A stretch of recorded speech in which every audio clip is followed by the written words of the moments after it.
Story 1. The Woman Who Said Hello.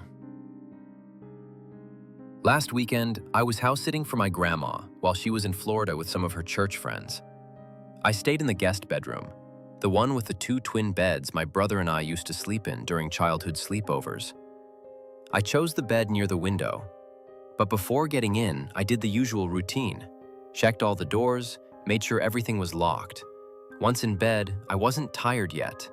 There's not much to do at Grandma's place, so I just stayed on my phone, watching videos, texting friends.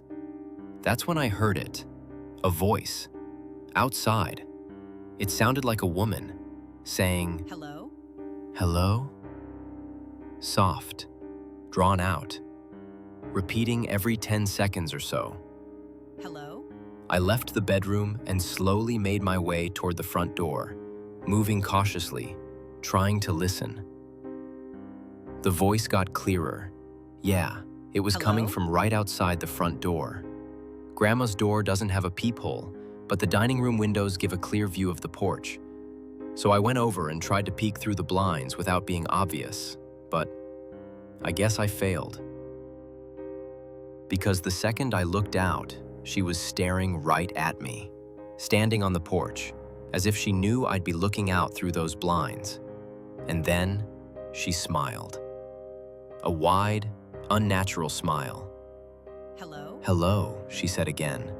She wasn't some sweet little old lady. No, she looked like she was in her late 50s or early 60s, and something about her face just made my skin crawl.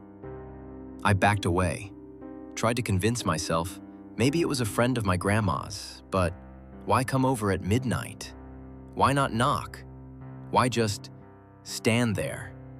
It didn't make sense. I went back to the bedroom, shut the door, and sat in silence.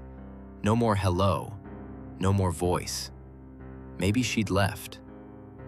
I texted my sisters, my friends, telling them how weird it all was. They told me to call my grandma, but come on. She's never awake this late and barely checks her phone anyway. Then, bang. A loud, violent bang at the window.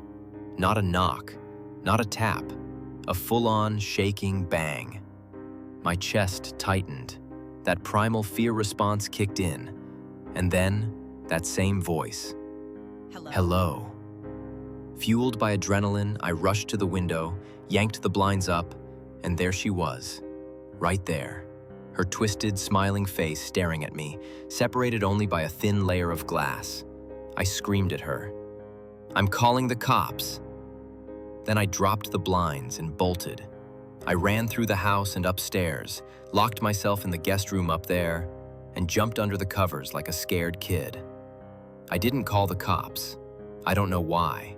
I just waited. Eventually, things got quiet again. After a couple hours, I finally gathered the courage to go back downstairs. She was gone. The next morning, I called my grandma and told her everything. She panicked. She started yelling into the phone, saying that a few days earlier, she was being watched in the grocery store by some creepy woman, maybe 10 years younger than her, who kept staring and smiling for no reason. I told her to calm down. Maybe it was just a coincidence. I didn't know if the two events were really connected. But after we hung up, I couldn't stop thinking about it. My grandma's 75. Sure, she's a bit forgetful sometimes, says strange things, but the fear in her voice, that was real. And now I can't help but wonder, was it the same woman? And what did she want? Story 2. The Man Who Wasn't Her Dad. My name's Nicholas. I'm a freshman at Syracuse University, which, let's be honest, isn't exactly in the safest area. I had just gotten out of my first serious relationship and decided to dip back into the online dating scene. I was using Hinge when I matched with this girl named Stephanie. Blonde, cute, funny. She went to Syracuse too. We clicked right away. We both loved reading, movies, had the same sense of humor. It felt easy, natural. We agreed to meet for a movie night. She offered to pick me up near campus and told me to meet her at a specific street corner. Around 9 p.m., I was waiting there.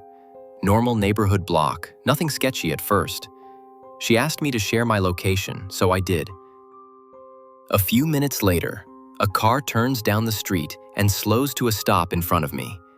I'm expecting Stephanie, but instead it's some old man behind the wheel. He rolls down the window and says, "Hey, you waiting for someone?" Creepy already, right? I say yeah, and then he asks, "You waiting for Stephanie?" Now I'm confused. "Yeah, how do you know that?" He says he's her father and that he came to pick me up to take me to her. Now, I might be young, but I'm not an idiot. This guy looked way too old to be her dad. Like, way too old. Something about it didn't sit right. So I asked, "Why didn't she tell me you'd be the one picking me up?" And he goes, "I don't trust random guys meeting my daughter. I wanted to meet you first." Uh-huh. At that point, I didn't say anything else. I just turned and walked away. Not fast, just firm, calm, like I knew what I was doing. He started yelling behind me, "Hey, hey," like he couldn't believe I was leaving. But I wasn't taking any chances. I glanced back to make sure he wasn't trying a U-turn to follow me. Thankfully, he just drove off and turned left down another street. I kept walking toward campus, heart racing but trying to stay cool. That's when I reached the next block and saw that same car parked on the side of the road, lights off, windows tinted. I walked past it casually, didn't look too obvious, but I knew it was him. Then I got a text from Stephanie. "Why didn't you get in the car with my dad?" That confirmed everything. There was no Stephanie. I didn't reply. I just kept walking. But I kept checking behind me. Eventually, I turned a corner, and that's when I ran. Full sprint, no shame, straight toward campus. I made it. Out of breath, freaked out, but safe. Or so I thought. As I got closer to my dorm building, I started hearing footsteps behind me. I told myself I was just paranoid. But then, I heard it. Glass. The sound of someone kicking a broken bottle or something. I ducked behind a parked van, hid, waited, listened. And that's when I saw him, that same old man, stepping out from between two cars across the street. He shouted something. I couldn't hear it clearly, but it sounded like, "Come back, I'll take you to her." That was it. I ran again, full speed to my dorm.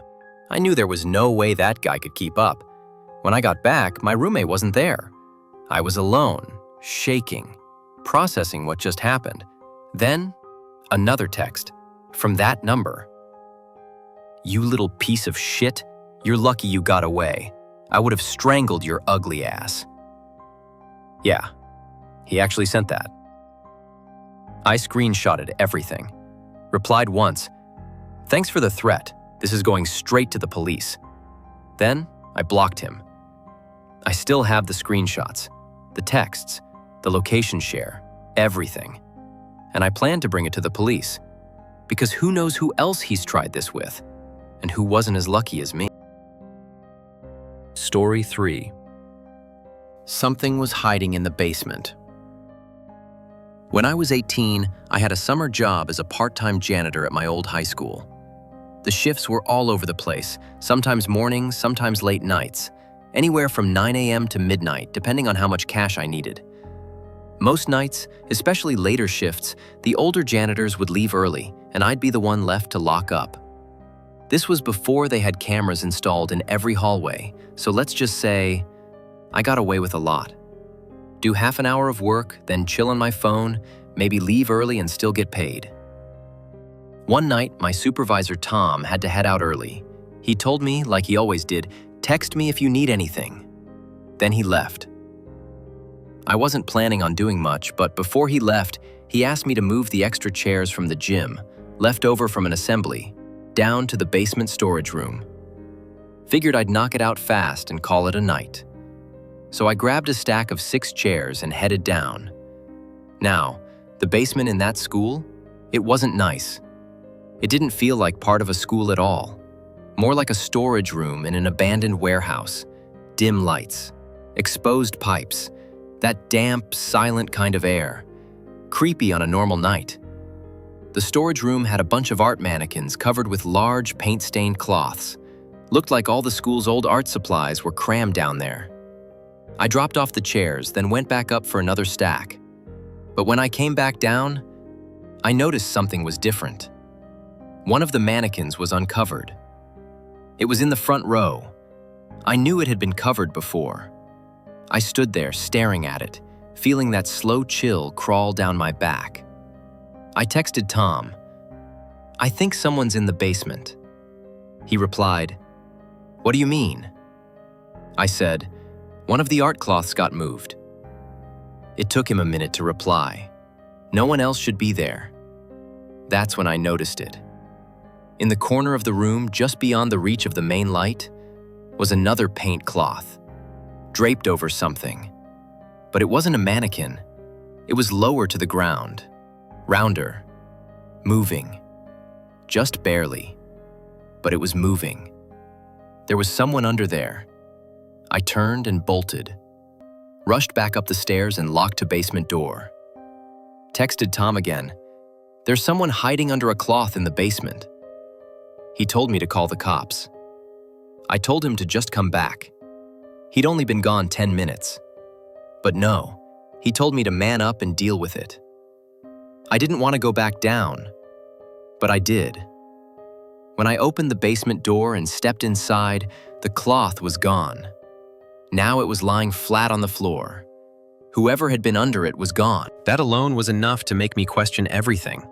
But then, the real horror started. From above, clang, thud. Metallic bangs echoed from the ceiling. I looked up and saw dents forming in the air vent overhead. Something, or someone, was crawling inside the ventilation shaft, right above me. The banging got louder, closer. It was like they were trying to kick through the vent and drop into the room. That was it. I didn't wait to see what happened next. I ran, back upstairs, locked the doors, left the school, went straight home. The next day, I told Tom part of the truth, said I thought I saw someone, but they were gone when I went back. I didn't tell him about the vent, or the moving cloth. Didn't matter anyway. It was my last week on the job. After that night, I never went back to that basement again. Don't forget to like and subscribe. And remember, the darkness is always surrounding us, just waiting for a chance. Thanks for watching. See you next story.